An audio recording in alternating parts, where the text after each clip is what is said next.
Kids be kids. You know, speaking of kids being kids, though, you know where kids are getting eaten all the time, though, is Derry, Maine. They do. They did eat a lot in Derry, Maine. Seriously. Except if you sit somewhere behind a black rock, apparently. Apparently, not the investment firm, you know, like the volcanic meteorite thing with the graphics on it. Which anyway, so welcome to Derry episode 5. Dun dun dun. Right? They all still float down here, and a lot of them floated. Some of them literally in this episode down there. But another good episode.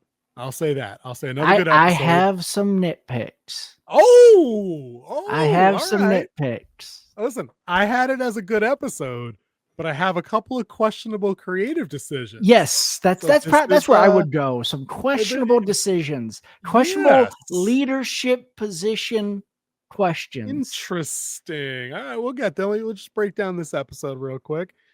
We got the after effects of the Air Force investigating Taniel's mine to get the location of the 13 pillars. That's the defensive perimeter of the meteorite shards that are keeping Pennywise within that West Wood or the East Wood or whatever the Native American tribe called it. They basically they give you a little bit of exposition straight up that the Air Force General James Neymar basically comes out and tells Rose, we're going to go in there and close the cage down. You see, we're going to get that thing and put him on a leash. And she's like, you can't put him on a leash. But that's the entire point of their operation. Now everything's all above board now. The audience knows, everybody in the show knows what's going on. And bad things happen to everybody that tries to execute that plan. Yep. Pretty simple, right? Pretty simple. The kids get it real bad. They get some terror tactics. We think we get a kid back, and the minute that kid showed up, I'm like, nope. So not him. We've already promised. Let's hit that spoiler warning. Yep.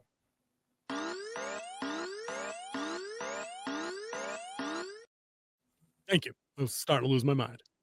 Anyway, so Maddie Clements comes back, but sometimes dead is better, or so I'm told. Wait, no, wrong. That's the wrong thing. Yep, wrong thing. But he comes back anyway. And of course it's not him. Of course. Clearly. And bad things happen. You know what bad things didn't happen, though? He was all kinds of gray. It was like a whole different color palette. Yeah, he was. He was. I agree with him. He did not look right. Color graded completely different. But let me roll it back to the beginning a little bit, because this is one of my surprise non-nitpicks, right? The episode opens in Marge's hotel room where she's being treated for the eye injury. And hospital room, not hotel hospital room. That's a hotel room. Hospital room. Hotel room. H's. I don't know. Is she being seen by a barber? I don't know. She might have been. She's getting patched up for the eye thing, and Lily Bainbridge is not back at Juniper Hills because Marge told them she was trying to help her. Yeah, and I was surprised. She had glass caught in her eye. Which doesn't make any sense to me, since you ran down a hallway and maybe people saw you and there's a table saw, and I don't know. And there was also part of your eye that was on the floor. Where did that go? I don't know. And how'd she get why she used a chisel to help you get glass out of your eye? And also is holding your wrist away while you're laid out on the floor kicking and I don't know. Anyway, I'm surprised they went that route, but I'm happy because I thought it would have been stupid predictable if they sent Lily back to the funny farm for a while and then the kids had to go escape her Goonies 80s Amblin Entertainment style. So I'm glad they didn't go that route. I'm glad too. Stoked. I thought it would have been way too predictable. That it would have been way over the top, and you would have watched a lot of orderlies look completely dumb. It would have been terrible. It would have been Welcome to Derry comedy style. Yep. I mean, if you wanted to go the route and send her there, you couldn't have sent her there like 3 episodes ago after the movie theater attack thing. Because don't get me wrong, a mental institution in Stephen King's Derry in that time frame could be absolutely terrifying. You know, electroshock, you got lobotomies and all kinds of crazy shit in the opening credits. I mean, you could just go into a room and it would look scary because it had these metal contraptions and stuff. You're like, what are they using this for? It's like they brought back the Maiden. That's what I'm saying, dude. It could have been good, but the fact that they've already, we know this girl's already been there twice and we watched you send her once. You can't just every time some weird shit happens, send this girl away. So I'm glad they didn't. Maybe that's a card they're holding for later. I don't know. But it seems like this would have been the opportunity to. Well, it's like she's stepping up now too as the leader of this group. Like she's stepping up into that. Like she doesn't want to be that kid known as the psycho kid, crazy Lily. Yeah, but she's really like coming into this role of this bunch of kids that's stepping up. Like they all have kind of like the role. Like Ralph, he's the comic relief. Will is the brains of the operation. Ronnie's the heart, and she's the leader. Yep. Did I have that in my notes? Absolutely. When they're in the clubhouse after Maddie comes back, she definitely transitions from being the scared looking little girl. Because this actress is great. I don't give her all the props in the world. She does the walking on eggshells, timid, always frightened thing better than anybody in her age bracket I've ever seen do it in a show. It's fantastic. Yes, she's really good. Is.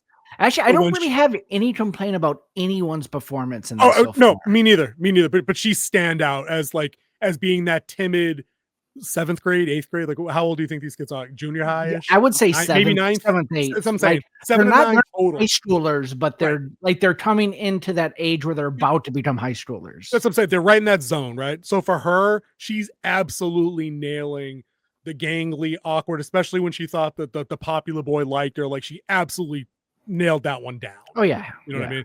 So when she elevates in this episode to no, if Maddie's down there, if Phil's down there, it was Phil. If Phil's down there, we have to help him, and this is the plan. She's like, no, we're gonna go do this, and this. Do you want to be an anchor, or do you want to be a lifeboat? I'm like, oh, now we're dropping one-liners. Okay, all right.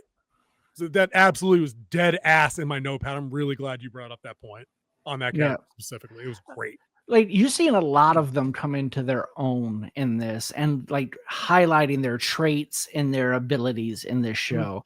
And I'm liking it, but my nitpicks come a little bit later, just a little bit later in the episode. Oh, well, let's work our way through it, because I got a couple of other pluses that I wanted to point out there. And then a couple of, like you said, there's just a couple of weird story beats that feel like they threw them in there because they thought they needed to take something a weird way, or something like a major a character death happens and it's glossed over like immediately. And I'm like, how is that a thing? Yeah. Oh, hey, Lauren. Lauren's here. Woohoo! Anchor, but Ronnie is an anchor and won't admit it. Huh? She was the first one to agree to be a lifeboat. Yeah, but she kind of holds them back because everything about her kind of revolves around her dad. It's the only thing where the other of them are trying to prove that they're not crazy or that they are seeing things and maybe help out these kids. She's the only one who's like solo focused. I mean, it is her dad, and I completely. I would say, it is her dad. It's like, well, this is about my dad. He can't go to Shawshank. They're going to kill him. Somebody almost killed him waiting in line for the prison bus. For Christ, the kid's father. Phil and who? Who's the other kid?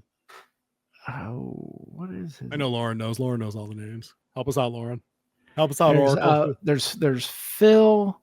Then there was Phil, Susie, something. Larry. Wasn't it Larry or Lenny? Who cares? Lenny? I don't know. I know he's one of the other kids' uncles from the 1987 version. Yes, that is correct. He's Eddie's Eddie's. It was the hypochondriac kid. But anyway, the weird shit is good in this episode. Pennywise is great. Teddy, thank you. I knew she knew. Teddy. And then Teddy's little sister, or no, it was Phil's little sister. Phil's little sister, Susie. Yeah, Susie, who lost the arm. Which was good. Again, that whole bit with Maddie laying down like the where I was and all that. It was gruesome. And you knew there was going to be more coming. And it was very believable that he could have been Maddie based on what he knew, how he was acting. But I guess if you feed on someone's fears, you also get like their memories and stuff like that. It just makes kind of sense. Well, also, and Pennywise as an entity is a master manipulator of fear anyway. He's done this to children before. He knows what would scare kids. Other dead kids that are mutilated, the story being told from a child and not an adult would do the thing. You know what I mean? Like that absolutely would accomplish that objective. But so the bulk of the episode then is the kids gearing up, ready to go back, and they're going to take more drugs. They're going to make the drug plan work. It's a stupid plan. And it is Valium. We did look it up. It is Valium. Is mommy's little helper. Okay. That's the thing. Sure. It's an old ass benzo. That makes sense. That tracks. It's a stupid plan. But it's a kid plan. It's the kind of crap that dopey kids would think of, I guess. It does not work. Like, it doesn't work. which is fantastic. But the Air Force's plan didn't work any better either. You know what I mean? The Air Force. This is why the Air Force does not plan ground operations. Let me ask you this, dude. Right? On the Air Force not planning ground ops, is it not really something they do that they would send 2 highly specialized, highly trained test pilots to lead a ground? Yes, that would not happen. That would not happen. And And number 2, you have, they called him Private Hallorann when he's actually an airman 3rd class. Just count the stripes and add 1. That's how you know what Air Force rank they are. So he's an airman 3rd class, one of your most valuable assets, and you send him down there with a bunch of people with guns with no helmet on. Yeah, no helmet, no gun of his own. He had a flashlight. Yeah, he had a flashlight. I'm going to blind him.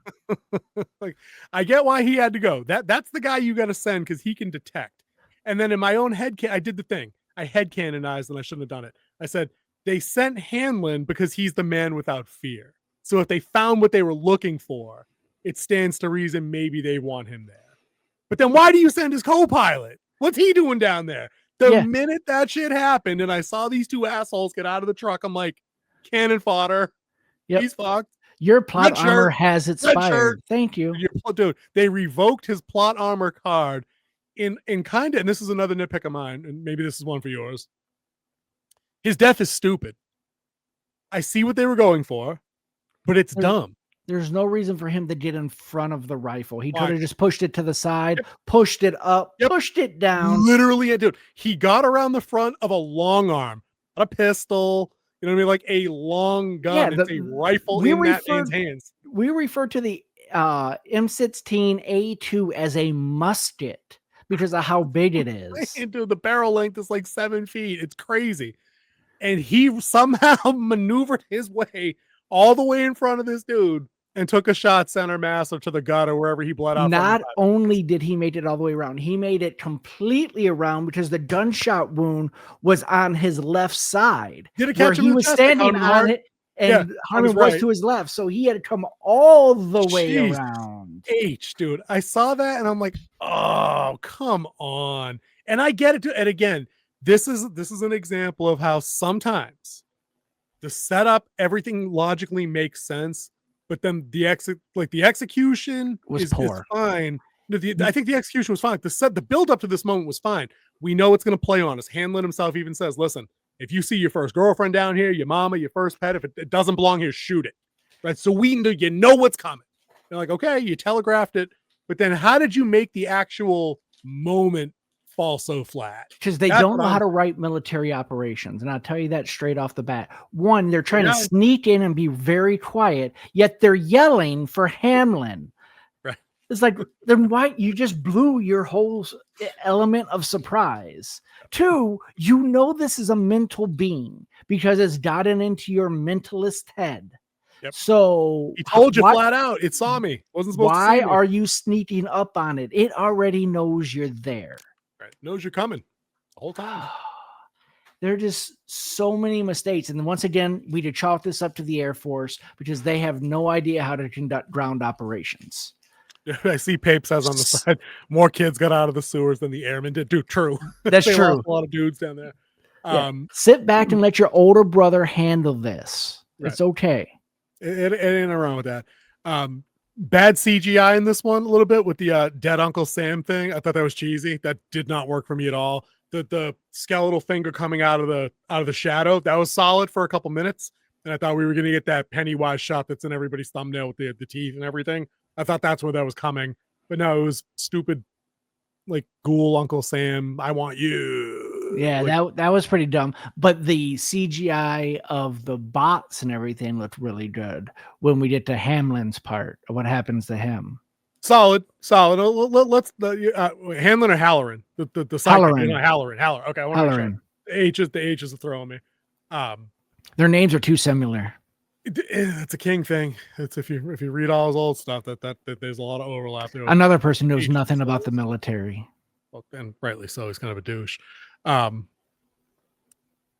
least they didn't film it. Dude, exactly. The monsters were in the dark. Exactly. You and your anti-monsters in the daylight. Stupid. It's dumb. It should not be the stat. It should not be your stat. You know, I'm not going to do it.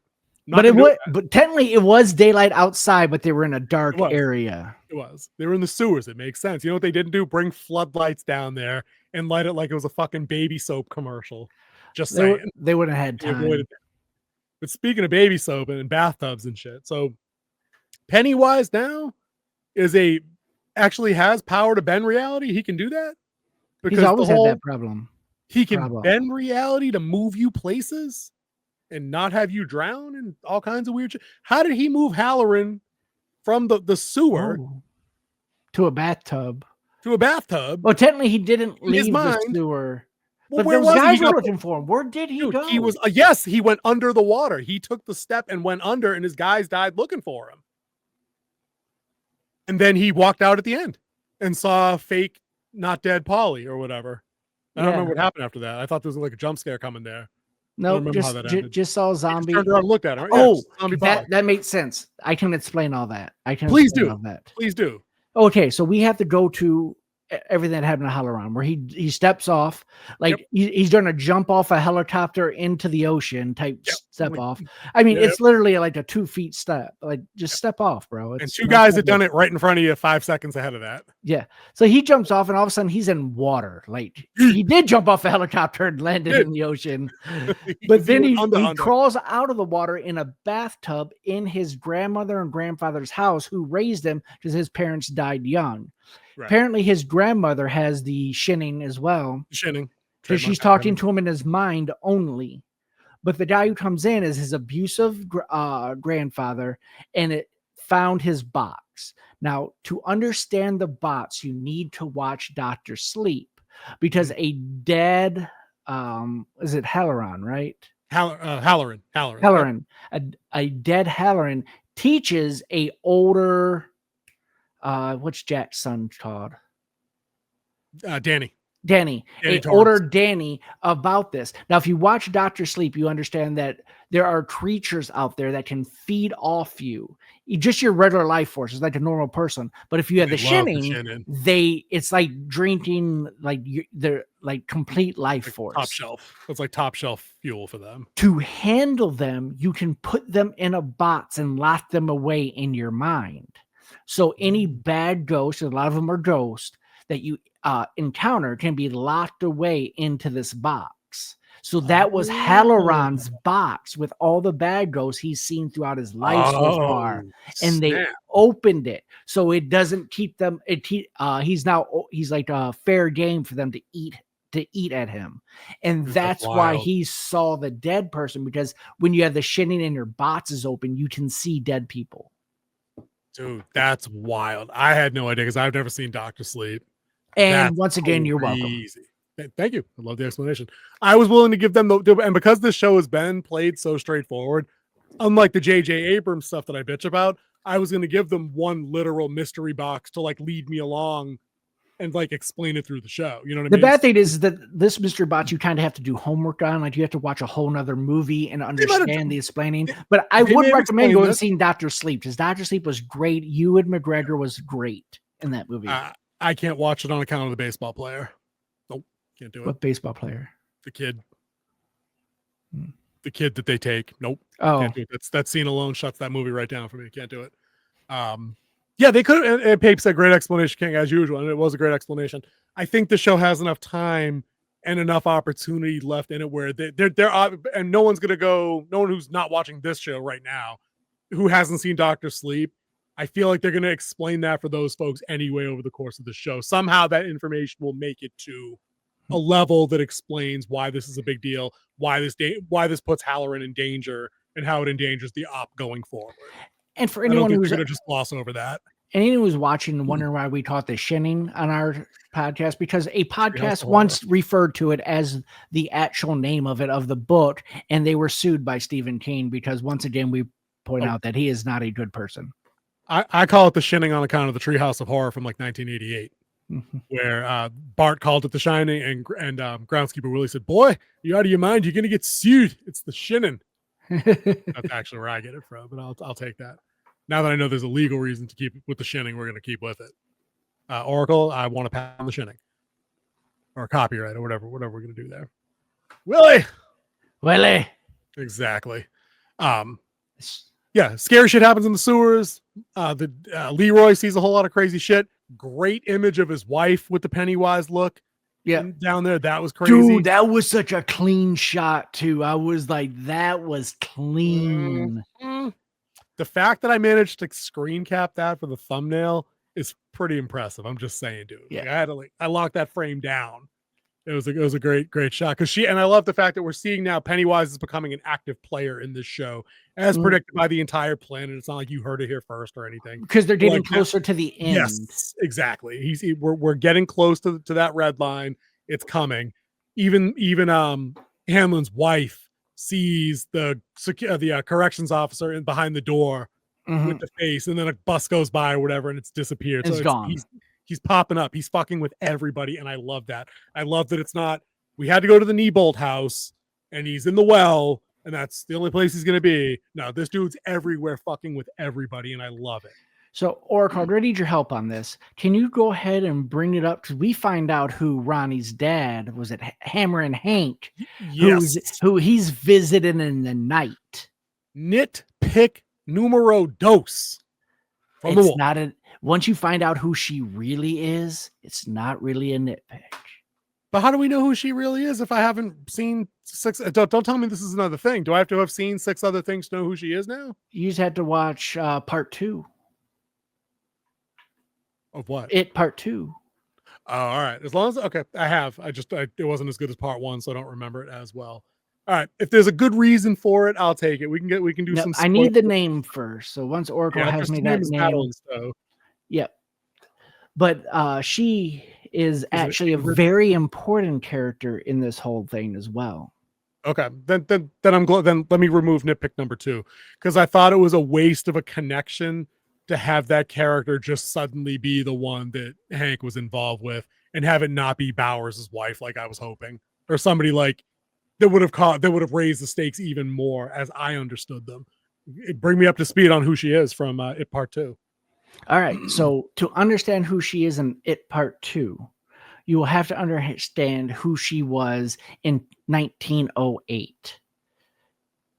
Ingrid Kirsch. Kirsch. Is that not Eddie's aunt? That is not Eddie's aunt. No. She is Periwinkle, also known as Ingrid Gray, who is related to Mr. Gray, who is the human form of Pennywise. That is Pennywise's daughter. Oh, this could get weird. That's why she's that young in 1962, and she wasn't. You didn't see her in 1987, but we saw her. 2009? Was that right? Did I do my math right there? Close 87 enough. plus 2. Yeah, 2009. In the 2009 adult version, where she's an old lady and they come over to visit her.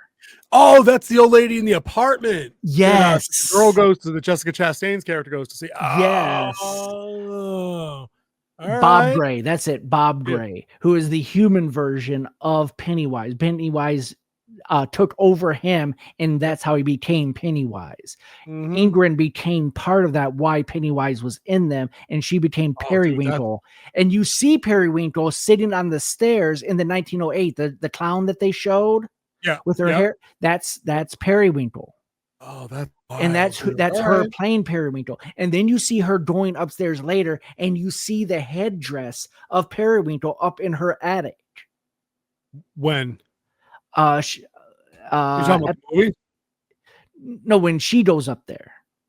When Ingrid goes upstairs into the attic, I believe it was episode 2 or 3. She goes up into the attic. This has already happened. Okay. Yeah, right. And you can see you just see the Periwinkle hair. And then in the cemetery, you did see the picture of her, and it had the Periwinkle hair. So she's connected somehow to what's happening. Episode 2 on that. Yeah. Yep.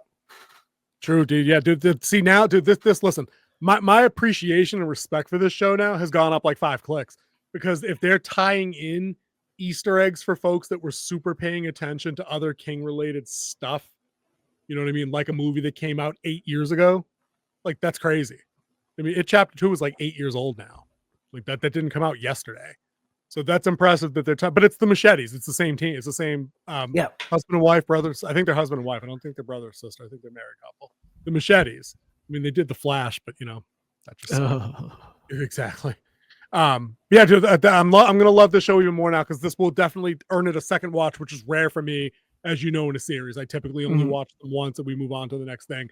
I'm interested to go back and watch that because I want to pick up all these miniature references and really appreciate how they connected all of these things in a way, just because it wasn't what I thought should happen, which is typical for me, just because I didn't think it was going to go like that. The way it goes is actually good and satisfying for a change. And that's how it's been this episode here, even with the nitpicks that we have that I have to cross this one off the list. The bit with, Dick Hallorann not drowning somehow, the bit with the military guy that actually died. I thought the bring back of Maddie Clements was good. It terrified the kids. I'm even going to give a pass to the bit in the sewer where Taniel runs away, drops the magic dagger, and somehow it finds its way to Lily at the end and works as a shield for her in her moment of absolute peril because it just floated. Because he can't get close to it. Right. No, but I mean, but she's pinned against the dead end. This kid dropped it running around a corner and zigzagging, and what's he do? I'll just say it just caught the current, ended up in the dead end. Dude. Where is it? Oh, dude, that's a Pape. Exactly, dude. And this is, like I said, that's almost uncharted ground for me. I don't think you were with us when we were watching Penguin on the regulars. I think that was like a year ago. Dude, was that a year ago? It wasn't a full year ago, was it? Oh, wait, it was around this time last year. Dude, it was last fall, right? The Penguin was probably the best show I think King and I have ever concurrently watched together on the channel. And I haven't gone back for a second watch on that. And I love that show. I had no episode of that show lower than like a 9 out of 10. That was a great show. It really built the evil, the Penguin. Banger show. But back to this one. My other nitpick goes back to that Danny thing. I'm glad you brought it up because I almost forgot this one. He is your guide. He's the one who actually knows where everything is. So when he runs away, why are you shooting at him? Why are you shooting at this kid? And 2, he is a civilian and he doesn't have a helmet or a flak vest. So if something happens to him, well, there goes your guide again. In the sewers. Going after a cosmic being. That is a cosmic being. It's not an unknown. Dude, this situation is the exact polar. So listen, this situation is the exact polar opposite. Jesus. Of the Aliens Colonial Marine scene where they're breaching Hadley's Hope, where they're breaching. They had no idea what they were in store for, except Ripley's testimony. But they had their motion trackers, they had a tactical map, they had all kinds of shit. These idiots went in the sewers, underarmed, with a teenage guide, no maps. Like they had not one of these dickheads had a map, not one. So you got 2 experienced test pilots that are underground, get lost. They didn't know how to, they couldn't find their way out, dude. They walked underneath a manhole cover with daylight. It was within arm's reach. There was a ladder off to the side. Like, dude, you're not lost, bro. You might not be able to push the cover open. And that dude looks pretty stacked. He probably could shoulder it up. You know what I mean? If not, the dude's hair could have lifted it up. There's so much product in that. He could have just easy lifted up. There's a lot of product in my man's hair. It was just weird, dude. It did. There was some nitpicks going on there. And to add to that, King, the handgun he was using had the unlimited ammo. Dude, it surely did. It did. So that was 16 plus 16. This is like pow, pow, pow, pow, pow, pow. Dude, maybe he had perk unlocked for a fast reload and you just didn't see it. I don't know. There's no way, unless he's Deadpool. There's no way he like, boom, boom, boom. I mean, dude, there was no hesitation of fire. Oh, listen, who's the worst shot? These clowns in the sewers or the idiots that were trying to shoot Glenn Powell and Running Man during the Wanner? It's the same situation, dude. It's a tight spot. If you just fire straight, you're hitting something. Right? You got it. And then he had time to drop the dagger, find out he doesn't have it, why they're shooting, get back, look for a little bit in the water, and then realize, oh no, they might accidentally hit me with a ricochet. Dude, It's like but they were Iraqi shooting, where it's Allah's will. They just spray and pray that they're just Allah will going make for the it. bullet hit you. The CP, that's modern stormtroopers. As we know, these blast points are too precise for sand people because stormtroopers used to be good shots. You know what I mean? Well, The whole when you they make a couldn't hit you clone came of a later. clone of a clone. That's right. Yeah. The clones were terrible shots. The stormtroopers by I think by New Hope. I think we're already on the draft. I don't think they were all clones. Oh no, they were. Aren't you a little short for a stormtrooper? Yeah, they would have been clones still. But yeah, dude, they're just we're just all bad shots apparently. Apparently everybody's a terrible shot in Hollywood now. But the remind me, so the end of this episode is the kids all survive the sewage bit. Lily gets left behind. She gets in possession of the dagger, which is going to be huge for her. Obviously, she's going to rejoin the friend group. Yep. The friend group all makes it out. Yep. Yeah. Like Pape said, more of the kids made it out than the Air Force people. Oh, which brings me to my last nitpick, right? And then we'll move on to Robin Hood so we don't go too late. They get back to base, and we're just glossing over the fact that, again, a highly ranked, highly specialized, highly trained test pilot got shot in a sewer. And even as he explains to the general, he's like, oh, Polly got hit, and I couldn't get him out. I'm like, well, got hit by what? We were tracking an alien that doesn't shoot. Yep. It doesn't have any guns. So who shot Polly? We're not. There's no. He's getting interrogated because it says interrogator in the caption. I'm like, yeah. This seems like a typical fucking first debrief, and like this is when you realize friendly fire isn't friendly. Isn't so friendly, and traces work both ways. That's right. And artillery always falls short. It really does. It really does. So I don't get that they just wrote they wrote that dude's death in to be like the dramatic gut punch moment of like Pennywise fucked with this dude's brain so hard. I'm like, well, how did he fuck with your brain if you're the man without fear anyway? Wasn't that the whole point? Dude, he showed fear at least 3 different times, especially when it came to his family. Yep. So yeah. I think he was messing with his mind. Like, wasn't that the point of that? Is that Pennywise pulled dude through the water, up through the bathtub somehow. It was all in his head. He didn't drown. Yeah. He was just in the sewer the whole time. Dude, Grandpappy shot Grandma in the leg, though. Can we talk about that? Like, yeah. That's fucked up shit. Wow. She ain't going to help you no more, boy. Dude, she was like, Dickie, he shot me. He shot me. I'm like, yeah, he did. Run. Get out of there. Get the box and go. I don't know. That shit was crazy. You detained him? He like the whole time when the gun was still in his pants. I'm like, bro, you detained him. You're 38, you're 32 years old. You kicked this old man's ass. And then I remembered he's in the Air Force. And then I'm like, no, we really can't take him. Probably Pape. He a figment of his control or something. Because he was all up in that looking dazed when he walked out of the suit. He didn't look right walking out. No. He knew he had been effed with supremely. Yeah. That dude hams up a little bit too. What do you think of that dude's performance? Starting to grade on him. He's got that one facial expression for like shock and fear, and it looks like it's a little too much ham. A little too much. Too much Hamlin? No, not him. The other Hallorann. Too much. Hallorann. Hammerallen? I don't know. Hammerallen. That's not going to work. Okay. But yeah, that might be the weakest performance going on there. But it's still a good show. This was probably as good an episode as any of the other ones they've done. It's definitely not episode 3. And now that we kind of talked through the connection between Hank and Ingrid, and it makes sense to me that should be a connection there, and not like Rando Bowers' wife, who we haven't seen yet.